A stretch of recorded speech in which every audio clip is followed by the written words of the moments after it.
The voyage started just like any other. The cargo ship SS Cotopaxi is making another journey to Havana, Cuba, to deliver coal. It's November 29, 1925.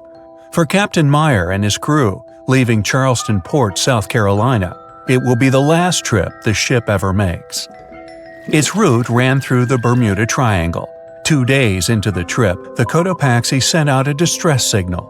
It had got caught up in a strong tropical storm and turned over on its side. The wind was very strong and there was powerful lightning as well. Rain gradually filled the ship's hold. Then there was a bright white flash, and the ship disappeared without a trace. Later, its wreckage was found in the Gobi Desert, which is in a completely different part of the world. All 32 crew members, including the captain, were missing. Of course, the part about the Gobi Desert is fictional. For one of his movies, Steven Spielberg came up with the idea that the ship was moved there by aliens. Still, in real life, the ship was never found, and its crew really did disappear. It was officially declared missing a month afterward, and nobody could find the wreck. It seems like a classic case of mysterious things going on in the Bermuda Triangle. But most mysteries are solved sooner or later. In 2020, the Cotopaxi was found. A man named Michael Barnett had moved to Florida to study shipwrecks off the coast. One wreck in particular really caught his attention. It was much larger than the others, and the locals called it the Bear Wreck. It was about 40 miles from St. Augustine in northern Florida, but no one had ever managed to identify the rusty hull. So Michael started to do some detective work. He measured the size of the shipwreck and started working through all the information he could find. He researched hundreds of old newspapers, leafed through insurance records, and looked at artifacts found on the wreck. After hundreds of hours of hard work, Michael was sure it was the Cotopaxi. But a few years before, there had been a rumor that the same ship had been found off the coast of Cuba. The Coast Guard found the wreck of a cargo ship about the same size that looked a lot like the one lost in 1925. Michael was sure they were wrong, so he teamed up with some science journalists and kept investigating. Soon they discovered something that seemed to confirm Michael's belief. Divers found brass valves with the letters SV on them in the wreckage of the ship. Michael suggested these initials referred to Scott Valve Manufacturing Company. The headquarters of this company was in Michigan, not far from where the Cotopaxi had been built. The company had probably supplied parts for the Cotopaxi. So the puzzle seemed to be solved. The Bear Wreck was really the missing cargo ship. But Michael still needed to work out why the ship had sunk. Did something mysterious really happen to the Cotopaxi in the Bermuda Triangle? Later, Michael found the testimony of the ship's carpenter among some old papers. The carpenter claimed that the hatches covering the coal on the ship had been in a terrible condition before it sank. Repair work on the covers wasn't finished before the crew got the order to sail to Cuba. So if the hatch covers were still broken during the trip, water could have easily gotten on board. This water probably flooded the hole during the tropical storm. This was the real reason why the Cotopaxi went down. There was really nothing mysterious about it. It was just a mistake made by ordinary people. But this is just one example out of dozens or even hundreds where ships and planes have gone missing in the Bermuda Triangle. We still can't explain some of these incidents. It seems like there really is something weird going on there. One of these strange events happened in 1948. A passenger jet was headed for Miami from San Juan, Puerto Rico. It disappeared in the same area as the Cotopaxi. The 32 people on board vanished without a trace. The weather was clear throughout the flight, but experts think that when the plane was about 50 miles from the coast, it could have been hit by a strong wind that knocked it off course. Years later, a similar plane was found in the area of the Bermuda Triangle, but because no one could work out the registration, it was impossible to say for sure if it was the same one. Something even stranger occurred not long before, in 1945. 5 planes went missing all at the same time. Some trainee pilots were practicing their navigation skills. But when they'd finished, it seems they couldn't find their way back home and disappeared. Many people assume they just ran out of fuel. This seems likely, but still, the circumstances were really strange. The trainees were being supervised by an experienced pilot who had 2,500 hours of flight time. He would never have let a group of newbie pilots get that far away from their base. Even now, people still debate what could have happened. Some insist the pilots ran into something supernatural out there in the Bermuda Triangle. But who knows? And here's another freaky thing that happened there which no expert has been able to explain: time travel. In 1970, Bruce Gernon was flying a plane from Andros Island to the Florida coast. When he was at 11,500 feet, a giant cloud appeared in front of him. It kept getting bigger and bigger, and he had no choice but to fly through it. As soon as he did, the plane was surrounded by darkness. It was as if the day had turned to night in a split second. Suddenly, Bruce began to see white flashes of light around him. They were so bright that they lit up the entire sky. But they weren't lightning bolts, although he couldn't really explain what they were. The plane continued through the strange cloud for almost a half an hour. Bruce noticed that the cloud changed shape during this time. The space around the plane turned into a tunnel. Then the tunnel started narrowing. Bruce became really tense as he tried to cope with the plane's controls. All his instruments and navigation equipment were going crazy, and the electronics stopped working. Then, a white light appeared at the end of the tunnel. Just like in the movies, the plane escaped the closing cloud tunnel at the very last second. Everything was fine, but now Bruce found himself in some white fog. He had no idea where he was. Then he managed to contact ground control. He was shocked when he learned that his plane was already in the airspace above Miami. It seemed that something impossible had happened. Bruce was meant to cover a distance of about 250 miles during the flight. This usually took 1.5 hours, but he had managed it in just 47 minutes. Almost 2 times faster than normal. When Bruce landed, he went to check the amount of fuel left in the tank. It turned out he'd used up a lot less than the normal amount of fuel as well. Could there be a logical explanation for the time-traveling plane? Well, records show that a large number of sunspots were detected on the surface of the sun that day, and there was a strong solar wind.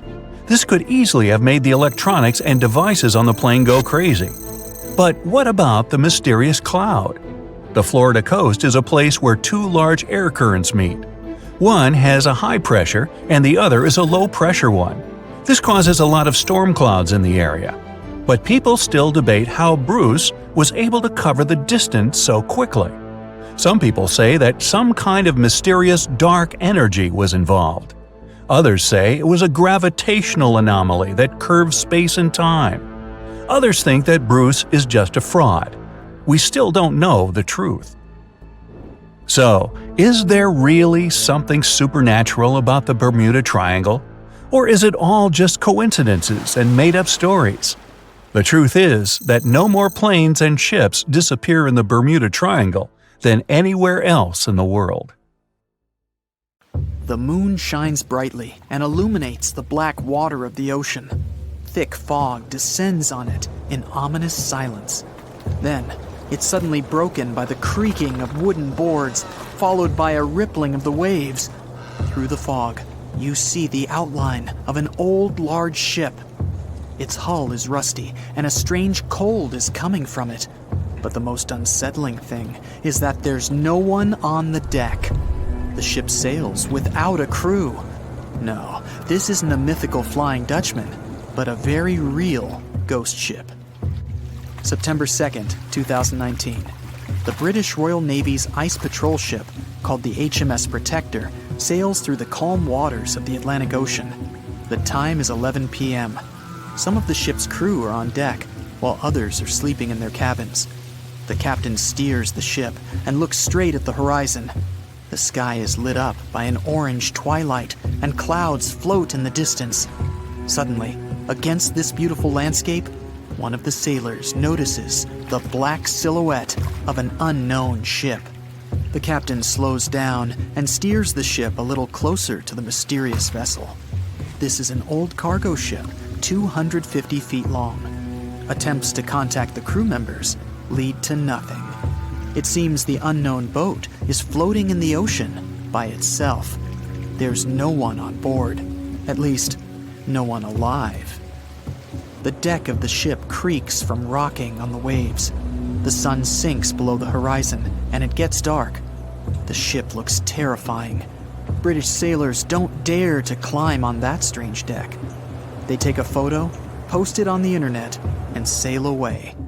Many people on the internet will assume the sailors met a real ghost ship. 5 months later, we're in the village of Ballycotton in County Cork, Ireland. A local leaves the house early in the morning to go for a daily run. Music in his headphones, fresh cool air, and a scenic route are ideal conditions for a good workout. The jogger runs along the road on the coast of the Celtic Sea. There was a strong storm last night, and now the sea looks calm. The man runs along the top of a low cliff and notices a huge vessel. An old rusty cargo ship 250 feet long lies on the beach, right among the rocks. No people on board. It seems the ship has been here for ages, but the local is sure this vessel wasn't here yesterday. A little later, it turns out this is the same ship that the sailors from the HMS Protector saw 5 months ago, thousands of miles from this place. The cargo ship, called the Alta, was built in 1976.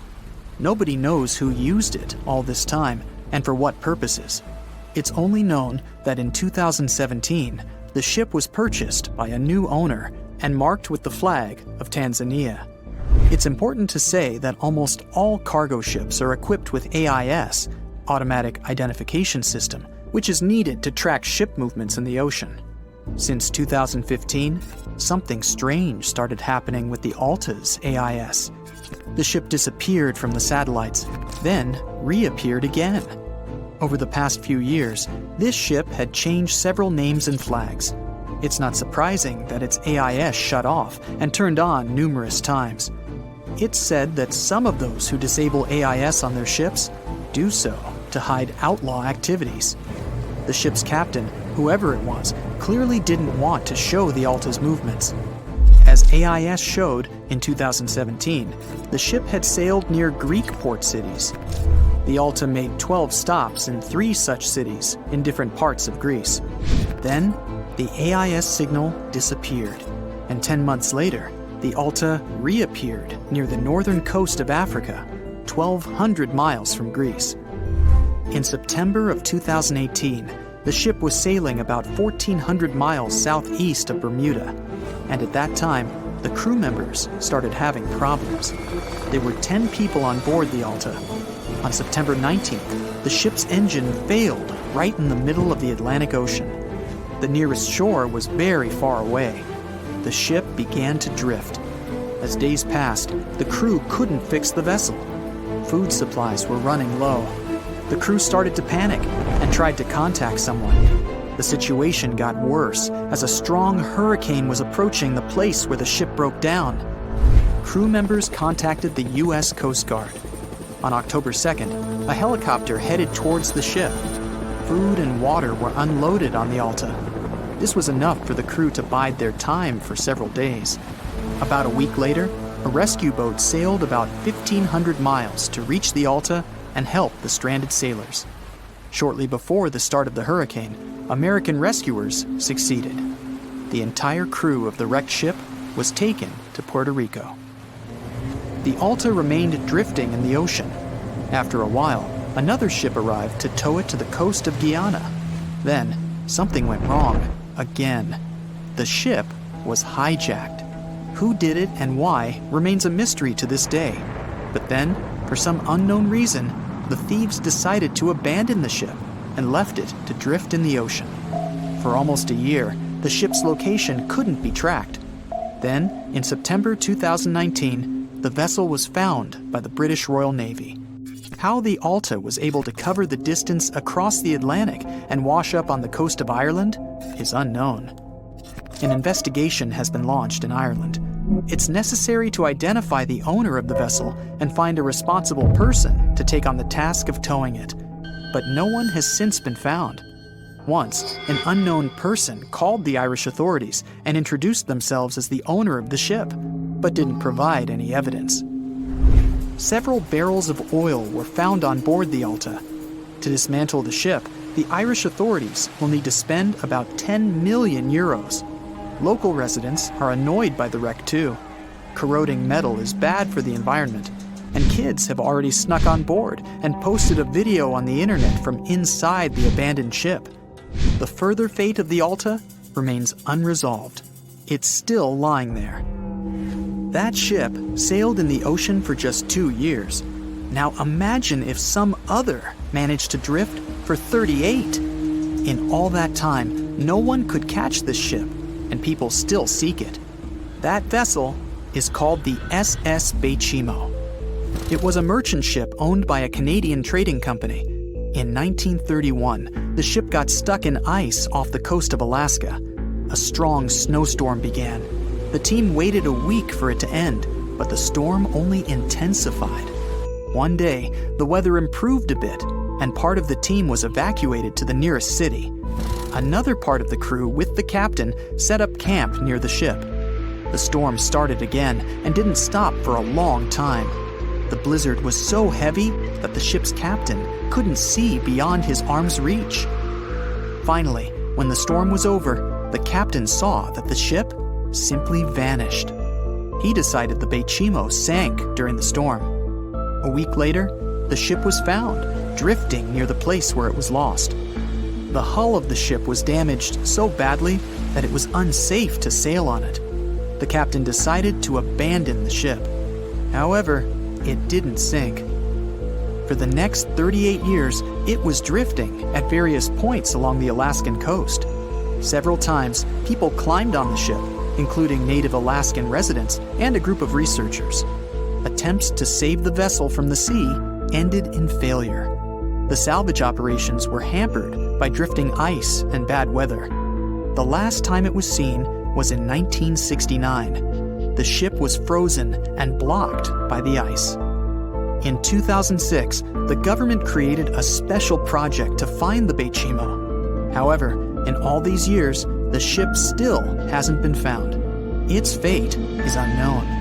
It's likely that the ship has finally found peace and is now lying on the seabed of the Chukchi Sea.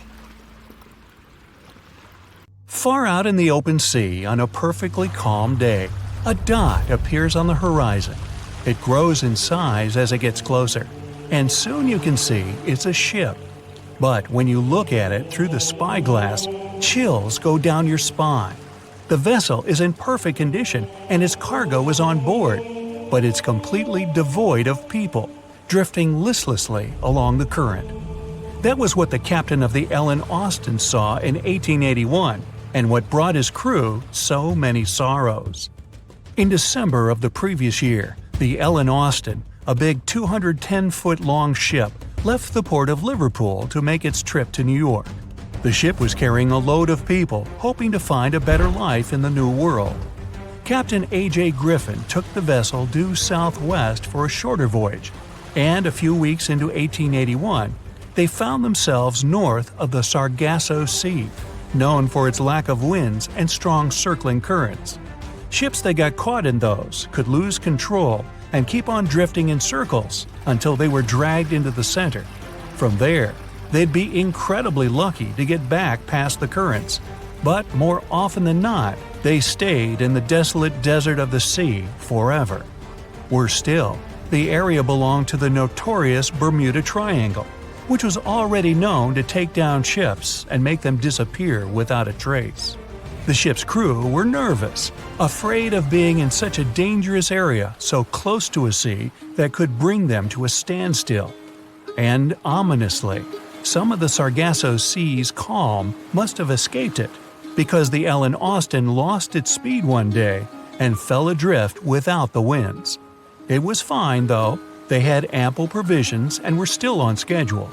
Captain Griffin was walking around his ship, giving orders in a voice full of calm authority, and both his crew and passengers trusted him completely.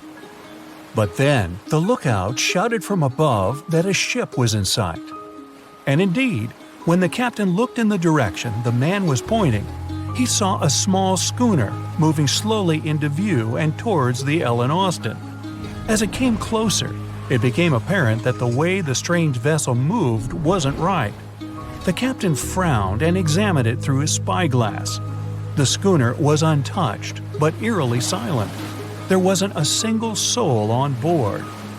Derelict ships weren't that rare in the Atlantic at the time, but neither were pirates.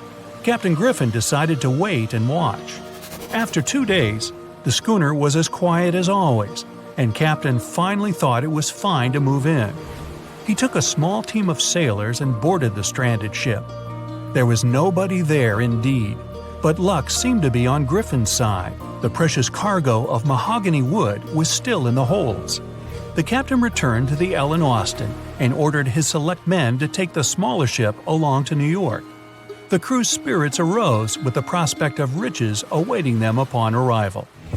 When the winds blew strong again, the Ellen Austin continued its voyage, with the unnamed vessel tagging along.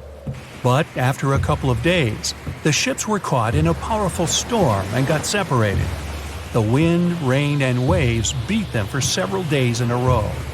When the weather finally cleared, Captain Griffin ordered to find the schooner. They searched for another day until they finally found it adrift, way off the course.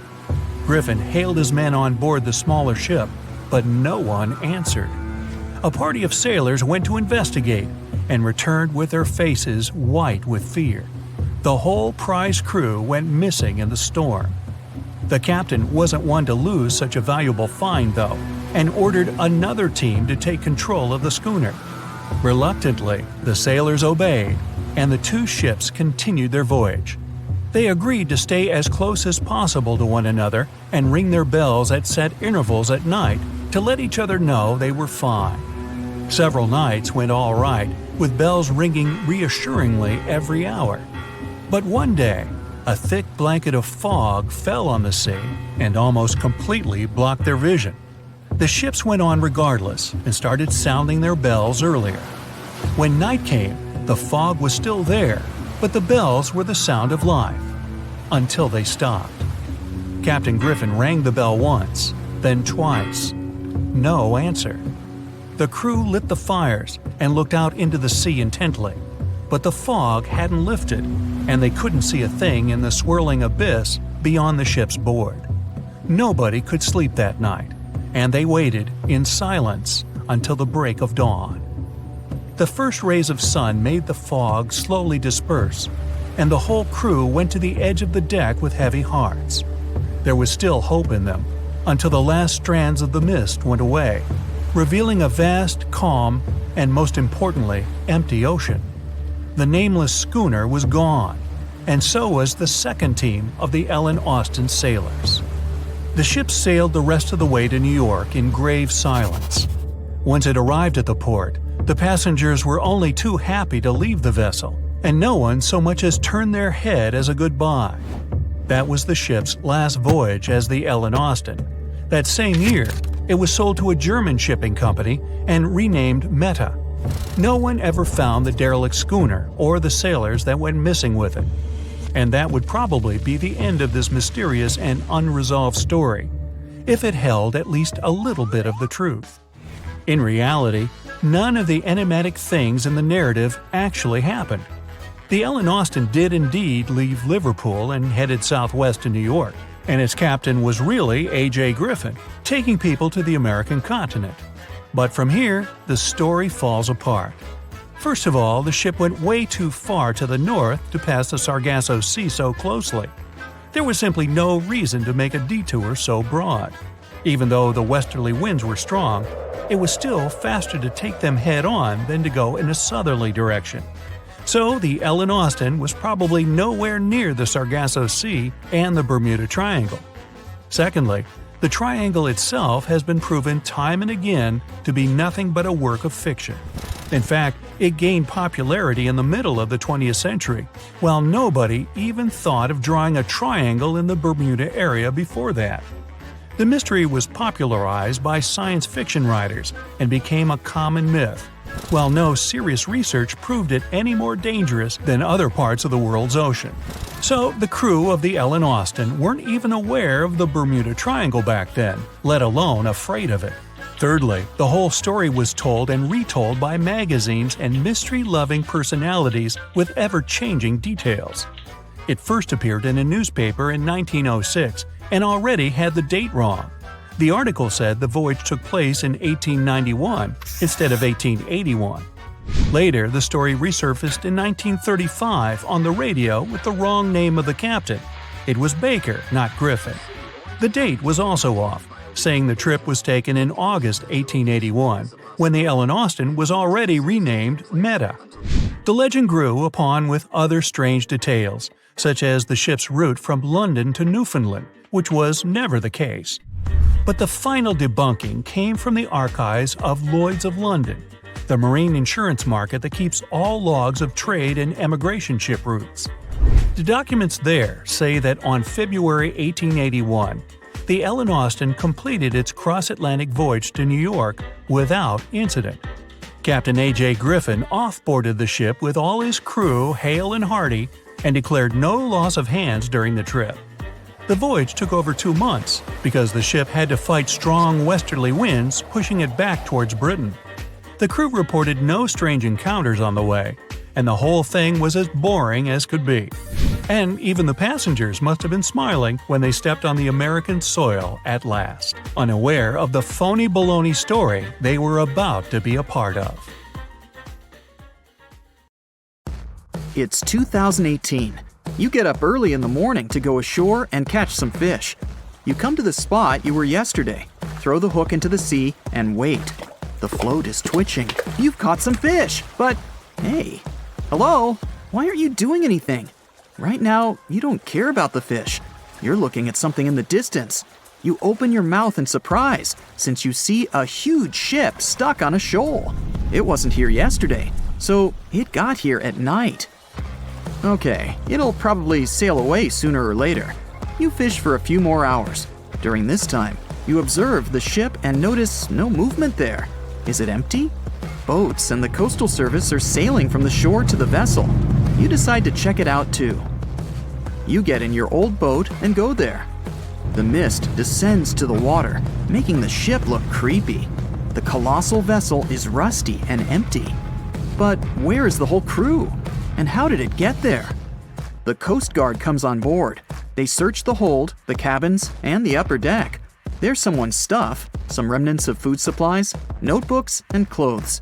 Everything suggests the crew has disappeared for some reason.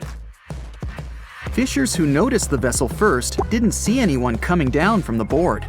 No radio signals were sent to the port, and no one reported about the ship. It appeared here from nowhere.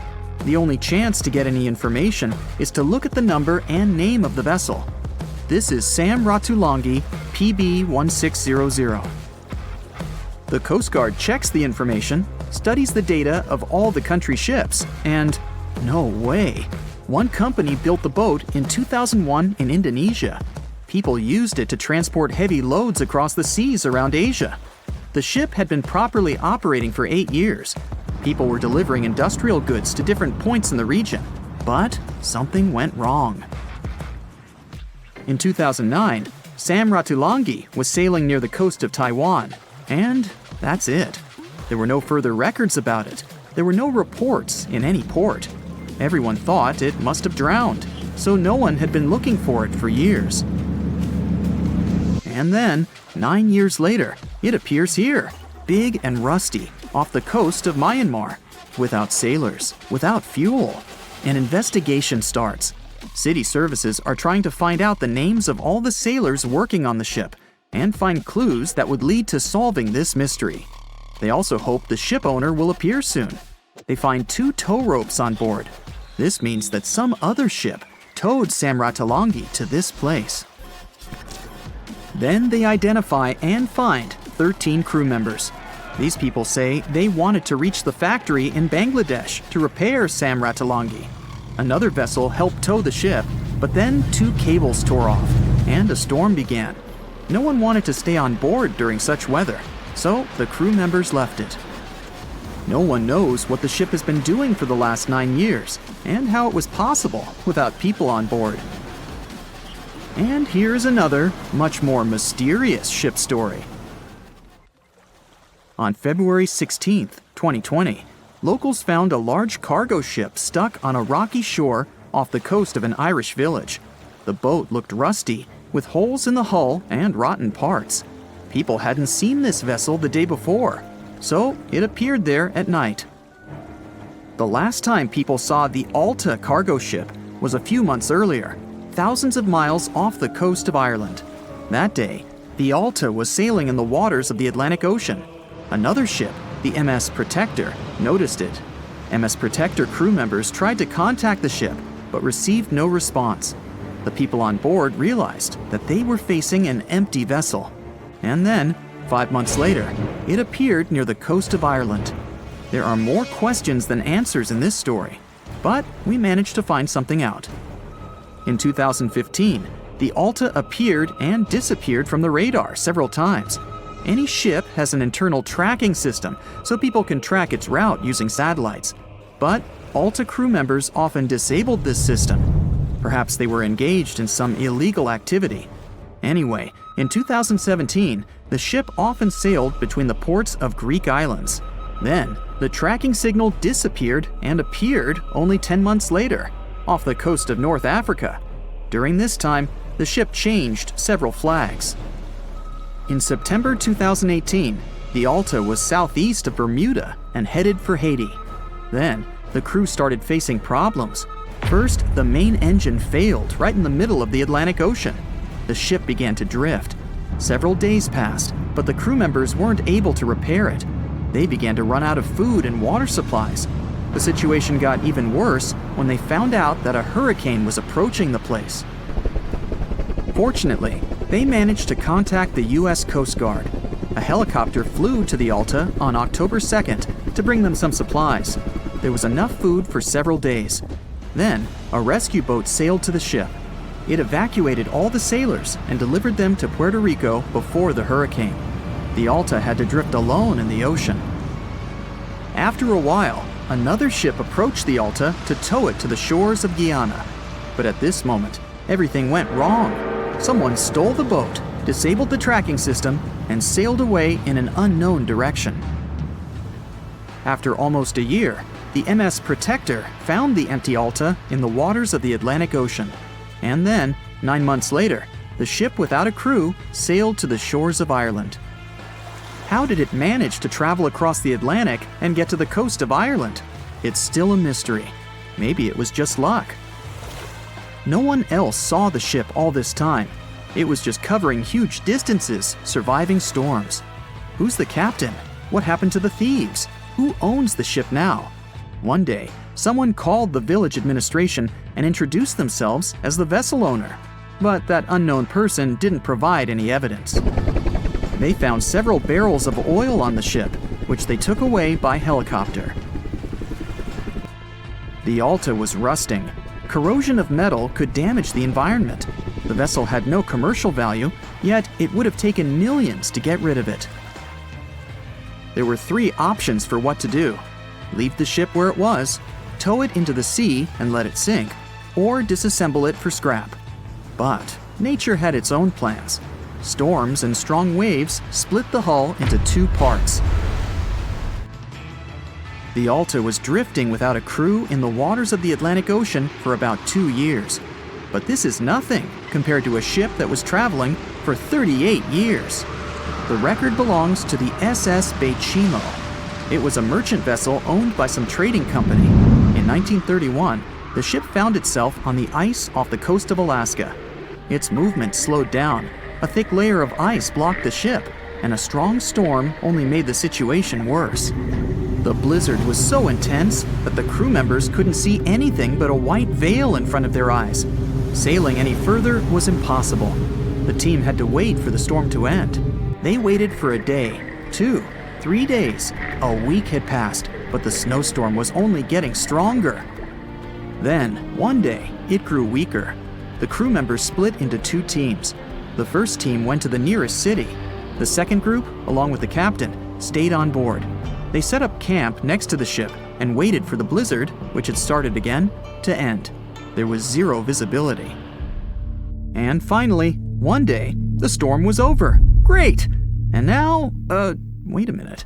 But where is the ship? The SS Baychimo just disappeared during the blizzard. The captain was sure that the ship had sunk, so he left along with the crew. Then, a week later, they saw the vessel drifting near the area where they had lost it. The hull was damaged so severely that it was unsafe to sail on it. Repairing the ship would be pointless and expensive, so the captain decided to abandon it. He was sure that it would go underwater sooner or later, but it stayed afloat for the next few days, the next few months, and a few years. People had reported seeing it at various points along the coast of Alaska for 38 years. The last record of the SS Baychimo is dated 1969. Those who saw it claimed the ship was completely frozen, almost merged with the ice. Some people planned to start an expedition to find the ship, but all attempts were unsuccessful. The vessel is probably lying somewhere on the deep sea floor. It has recently become a popular location for many tourists looking for the perfect place to get away from it all. If you're lucky enough to catch a sunny day here, it's like no other, I can assure you. Chances are, you'll end up having loads of foggy days, but let's be honest, they have a special allure of their own. This enchanting smile-shaped island is called Sable Island. It's located 190 miles from mainland Nova Scotia. It wasn't accessible to the general public until 2013. That's when it was added to the list of National Parks of Canada. You can get here either by plane or by water. But what's so enchanting about this place anyway? There must be something since the yearly tourist count is growing every year. Firstly, there's a spectacular number of wild horses here. There are between 200 and 500 horses roaming free all over the island. There's also a large population of gray seals. The place is also the only breeding location of a rare bird species called the Ipswich sparrow. If you're already considering a trip here, there are some things you need to know first. Remember that fog I mentioned earlier? Well, it turns out that Sable Island is the foggiest place in the Canadian Maritimes. I'm talking about approximately 127 foggy days each year. During such days, Sable Island literally disappears underneath a thick layer of fog.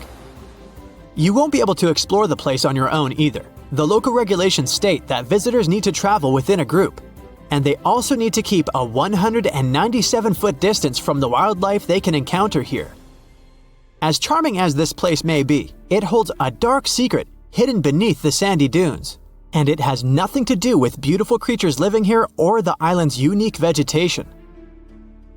Apart from being known from its horses and seals, Sable Island is infamous for an overwhelming number of shipwrecks. Over the years, about 350 ships have ended their lives here, on these sandbars. When survivors described their experiences, they usually mentioned harsh weather conditions near this mysterious island. The island also made its way into literature when it was described in a book called The Perfect Storm, which was written by Sebastian Junger and published in 1997. The book was so successful that it was later adapted for the big screen in 2000, with George Clooney playing the leading role. The first recorded shipwreck near Sable Island dates back to 1583. The boat was named the HMS Delight and was under the command of British adventurer and explorer Sir Humphrey Gilbert. Only 17 people managed to survive the catastrophe by escaping in a small boat. Records mention that they spent 7 days at sea before reaching the shores of Newfoundland. In 1884, another vessel named the Nicosia struggled in the thick fog as well. The ship was completely destroyed, but fortunately, all 18 crew members managed to survive. The captain's son was almost lost at sea when a lifeboat capsized when he was climbing into it. He somehow managed to stay underneath the lifeboat, which was completely submerged. When this lifeboat righted, he eventually emerged from the water and was rescued for the second time. The years between 1947 and 1999 were relatively quiet on the island. In 1999, though, a yacht called the Merrimack ran aground near the shore of the island at about 2 a.m. on July 27th. The 40-foot fiberglass boat had a crew of only 3 people. Natural gas exploration workers, who were luckily not far away, rescued them. The crew managed to fly safely to Halifax the next day. The owner of the Merrimack tried to recover his boat by hiring local fishermen. Unfortunately, this operation was unsuccessful, since only the fittings of the yacht were eventually saved. It took no more than 6 weeks for the sand and waves to crush and completely break up the hull of the Merrimack. So what is it about this place that's so dangerous for boats? Does it have anything to do with the weather? Or maybe there's other forces at play? The explanation turns out to be a bit more complex, and it wasn't easy to figure out, at least not way back in the 1500s. First of all, the island is located close to one of the world's richest fishing grounds. Since it's also near one of the major shipping routes between Europe and North America, hundreds of vessels sail past it each year. The likelihood of shipwreck increases when there are so many boats roaming around the area. Sable Island is also in the way of most of the storms that move up the Atlantic coast of North America. It's no surprise that boats often get hurtled straight onto the shores of this island. The weather has a lot to do with it too. During the summer season, the warm air from the Gulf Stream creates a dense fog as it merges with the cool air by the Labrador Current that passes by the island. Other currents don't help the matter.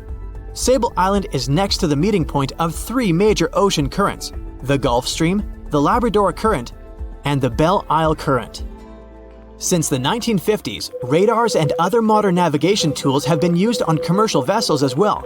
Up until then, the sextant was the main instrument used to figure out a ship's location.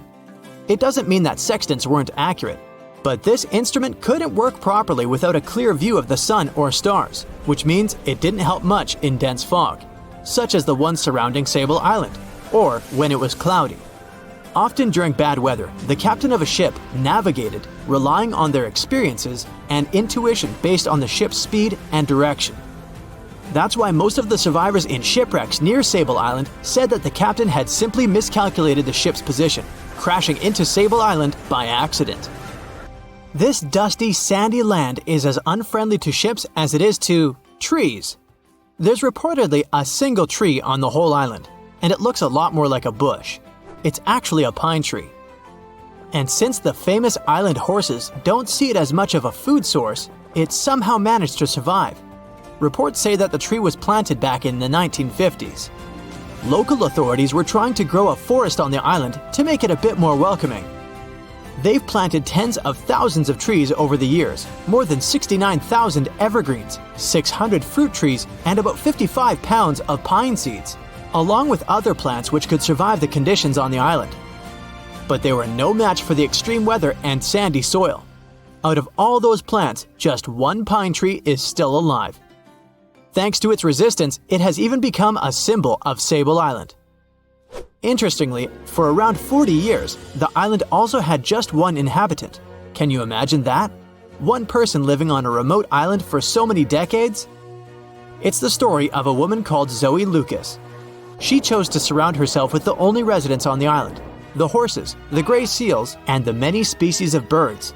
An esteemed naturalist, she mentioned in an interview she gave back in 2017 that she was used to living on the island and that she never got lonely. To survive here, she had to put together an essentials kit. It included a notebook to take notes and a pair of binoculars to study the wildlife. You can safely assume she wasn't scared of the intimidating surroundings, since she decided to eventually call this place home. At first, Zoe wanted to set up camp on one end of the island, near some abandoned buildings. But eventually, she settled in a wooden house near a bunch of sand dunes. A Canadian institution called the Meteorological Service of Canada put together the simple construction back in the 1940s. Parks Canada operates the building these days. Zoe's work included gathering as much data on the local horse population as possible. It could help scientists better understand how they managed to adapt to the unfriendly environment. She also helped gather the debris that made it to the shore to help track pollution levels. Among all the rubbish that she collected, there was a refrigerator and a crate full of fresh peppers. Some other specialists eventually started working rotating shifts on Sable Island to offer the brave woman a little bit of company now and then. Thick fog is rising over the ocean as the sun is slowly sinking towards the horizon. It's hard to see further away than a few dozen feet, but that's enough to notice a hulking, skeletal shape in the distance. As your ship approaches the figure, your heart beats faster, and then you make out the details of another vessel, abandoned by the looks of it. Ghost ships do exist, and their mysteries aren't always solved. Take MV Joyita, for example. It was a wooden vessel built in 1931 as a luxury yacht. It had served well to various people over 20 years before it was bought by a Samoan sailor and became a merchant ship. In 1955, though, Joyita's service came to an abrupt and mysterious end. On October 3rd, it set sail for another trading voyage that should have taken no more than 48 hours. Delays happen in the sea, so when Joyita didn't arrive on October 5th as scheduled, there was little worry yet. But then it failed to come on the following day too. There was no distress signal or any other sign of Joyita's presence anywhere between its departure and arrival points. A search and rescue party was dispatched to find the ship, and for 6 days, they were scouting the area of nearly 100,000 square miles. On October 12th, the mission returned to the base empty-handed. Joyita vanished without a trace. It was only a month later that another merchant ship, Tuvalu, noticed the missing vessel far away from its route, drifting in the open sea and listing heavily. The sailors boarded the ship and found that all of its crew and passengers, 25 people total, were missing, along with all the cargo the vessel had been carrying. The radio was tuned to the International Distress Channel, meaning that the crew had been trying to ask for help, but they couldn't reach anyone because the radio cable had been damaged, limiting the range to 2 miles. The lifeboats were missing as well, indicating that people on board must have left the ship. Unfortunately, they seem to have taken the logbook with them, leaving the rescue team clueless as to what had happened. Even today, the mystery of MV Joyita hasn't been solved yet. No one knows where the crew and passengers had gone and what had caused them to leave. SV Carol A. Deering wasn't a ghost ship in the usual sense of the word. There are no sightings of it in the open sea. Instead, it was found on the shore, but the circumstances of it running aground are a puzzle shrouded in mystery. Carol A. Deering was built in 1919 in Maine, and it was a large vessel made for commercial voyages. Unfortunately, despite its large cost of construction, it had only served for a year before its last trip. July 19, 1920. The ship was traveling from Puerto Rico to Rio de Janeiro via Newport News to deliver a cargo of coal. It was almost halfway to the final destination when the captain fell seriously ill, and the crew turned back to drop him and his son off and replace the captain. The voyage went without incident, but when it came to Barbados in December to resupply, there were strange moods among the crew. The first mate didn't seem to be happy with the new captain. No one paid much attention to it back then, when they probably should have. The last sighting of Carol A. Deering at sea was on January 28, 1921, when a lightship noticed it off the coast of North Carolina. There was some commotion on the quarterdeck of the ship, where the crew were normally not allowed. Then, another vessel sighted it, but there was already no one on the decks. On January 31st, the merchant ship was found hard aground in the Diamond Shoals, a site notorious for numerous shipwrecks that had been occupying there for centuries. When the search and rescue party boarded the ship, they found it abandoned, the log and personal belongings of the crew gone, along with the 2 lifeboats. There is still no answer to what happened on board of Carol A. Deering that January, although the most popular version was mutiny. Maybe we'll never find out the truth though. SS Baychimo is perhaps one of the most notable ghost ships in history. This large cargo steamer was built in 1914 in Sweden and plodded its way dutifully over 16 years, trading provisions for pelts with native tribes of Alaska and Canada. But then, on October 1st, 1931, Baychimo got caught in pack ice. At first, it seemed the crew would be able to wait it out and continue on their route because the ship broke free in a couple of days. But in less than a week, it became caught again, this time for good. In another week, a rescue party was sent to fetch 22 of the Baychimo's crew, while another 15 remained behind to wait through the winter if necessary and get the ship back. But a month later, after a powerful blizzard struck their camp, the sailors went out of their shelters only to find the ship gone. Luckily, a few days later, a native hunter told them Baychimo hadn't been lost yet. He'd seen it about 45 miles from where they had been stationed. They managed to track it down, but decided the ship wouldn't survive the winter, so they took the most valuable cargo from its hold and abandoned it. They were wrong though. SS Baychimo did survive that winter, and many more that followed. When the ice broke, it sailed away on its own, drifting listlessly along the shores of Canada and Alaska. There were numerous sightings of the ghost ship, sometimes adrift in the open sea, and at other times stuck in the pack ice again. People attempted to board and salvage it, but weather conditions or lack of equipment always prevented them. SS Baychimo was last sighted by native Alaskans in 1969, 38 years after its abandonment. What became of it later remains unknown. The story of SS Orang Medan is one of the most puzzling and harrowing ghost ship stories of the 20th century.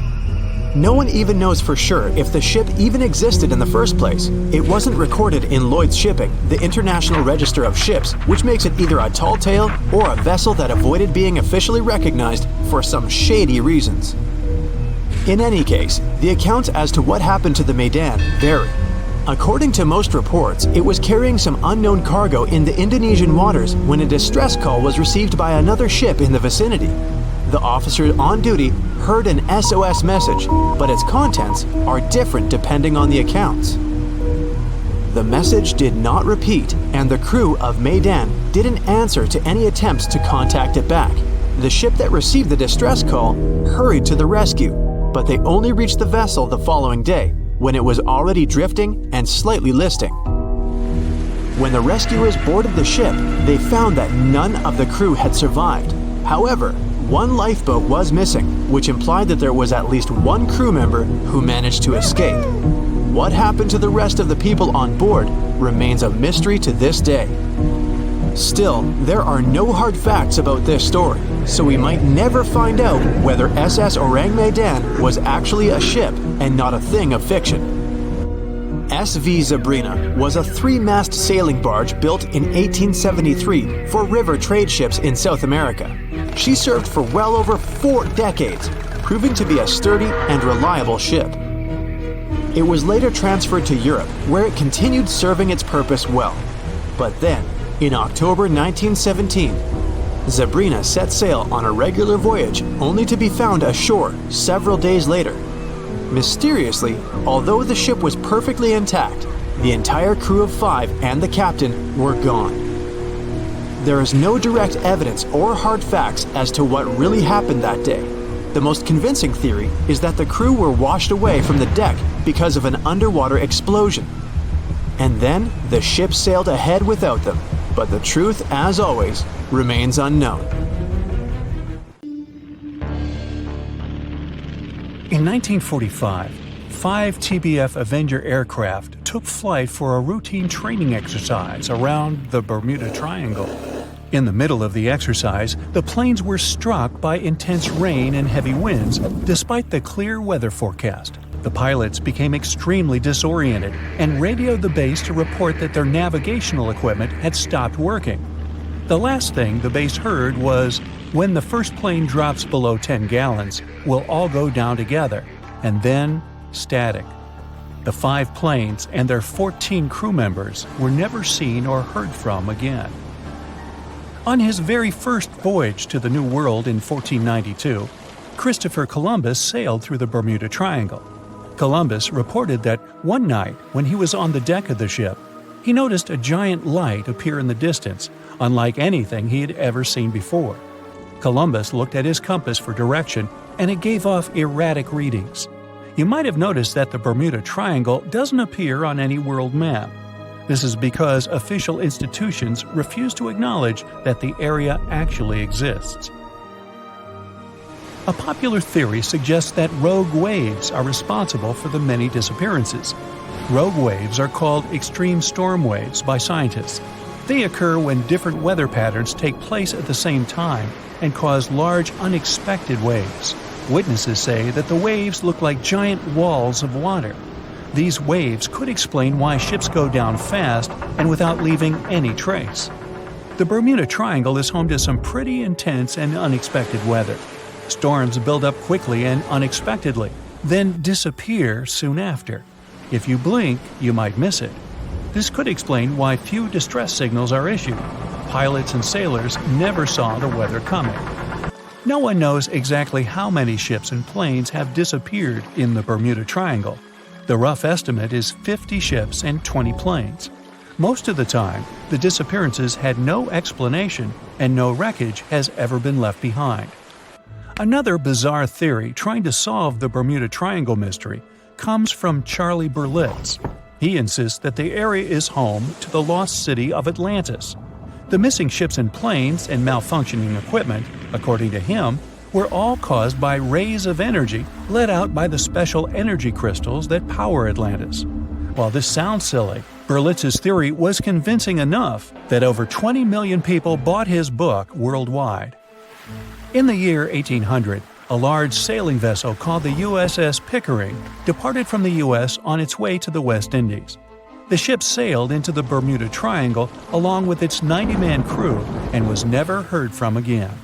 The USS Pickering was the first ever confirmed ship to vanish in the Bermuda Triangle. It's believed that the ship was taken out by a storm, but because no wreckage was ever found, we'll never know for sure. When the TBF Avenger planes went missing, a massive search operation was conducted. Boats and planes searched the Bermuda Triangle for any signs of the aircraft. One of the boats searching was a PBM-5 Mariner airboat. The airboat took flight at 7:27 p.m. and called in a routine radio message 3 minutes later. Then, it was never heard from again.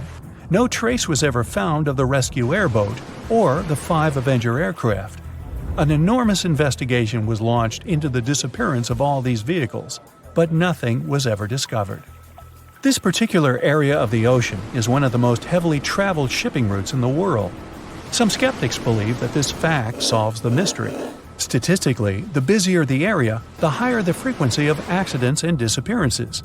While this makes sense, it's not the frequency of disappearances that's responsible for the mystery of the Bermuda Triangle. It's the lack of explanation or wreckage found. On the ocean floor, decomposing organisms let off large concentrations of methane gas that gets trapped under the water. This gas can build up until, boom, it ruptures. The gas surges up to the surface and erupts. If a ship was in the area of one of these ruptures, the water would become much less dense and cause the ship to sink rapidly and without warning. Scientists believe this could be the cause of the many disappearances in the Bermuda Triangle. While this theory makes a lot of sense, it doesn't seem too likely. The U.S. Geological Survey has stated that no large releases of gas are believed to have occurred in this area for the past 15,000 years. The ocean floor is made of rocks containing a lot of magnetite. It's more like iron. Magnetic fields react to high concentrations of magnetite on the ocean floor, which may start a sort of conflict between the two.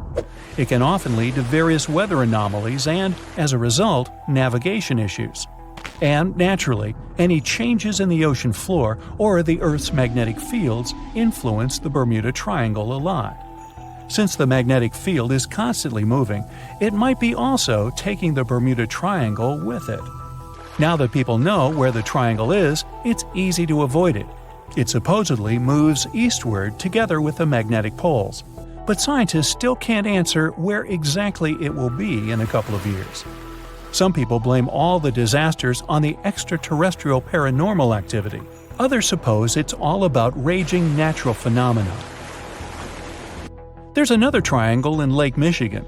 Just like the one near Bermuda, the Michigan Triangle got its shady reputation for some disappearances. The first recorded one dates back to 1679.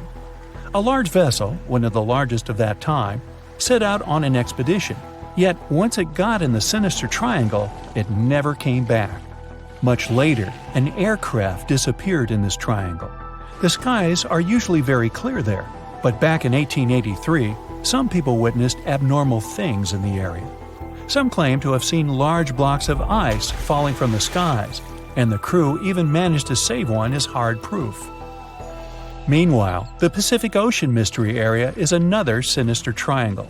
Off the south coast of Japan, not far away from Tokyo, there's a sea where plenty of ships met their doom, disappearing without a trace in these waters. They call it the Devil's Triangle. Some scientists believe the cause of anomalies is the environmental changes. Also, there's a really high concentration of methane hydrates on the bottom of the ocean in the Pacific Triangle area. You're deviating from your original course and sailing in the wrong direction. There's the Caribbean Sea near the triangle, peppered with small islands. The seafloor here isn't deep. The ship can get in shallow waters. And now the ship is stuck on a shoal, and you have no idea where you are. If this were the 21st century, the ship's captain would be able to reach the shore using GPS and other modern navigation. But the most interesting thing is that the compass would work correctly this time, since the magnetic North Pole hasn't already coincided with the true one for a long time in the territory of the Bermuda Triangle. The agonic line is somewhere far away from here. There are no problems with navigation now, but for some reason, this is where ships disappear. In fact, not just here. Throughout the Atlantic Ocean, there are places where many more ships were gone. The Bermuda Triangle is not even in the top 10 of such places. One of the main reasons why many ships are lost here is that one of the most popular shipping routes in the Atlantic passes through the Bermuda Triangle. And the more ships in one place, the more shipwrecks. Simple probability. Then, it just starts getting weird. Other theories say that there's a space-time rift in this region. Ships and planes fall into this rift and end up in the past or the future. But for some reason, there's not a single proof of this myth. There's no reason to think that the rift is hidden somewhere here. The base of an extraterrestrial civilization is located in the Bermuda Triangle. Visitors from other galaxies steal sea vessels along with the crew, so no one finds the wreckage of the ships. This is also a popular myth that has no scientific justification. The Kraken lives somewhere in the triangle. It's a huge squid that sinks ships and also is a legend that sailors tell each other. However, gigantic squids live in the depths of the ocean.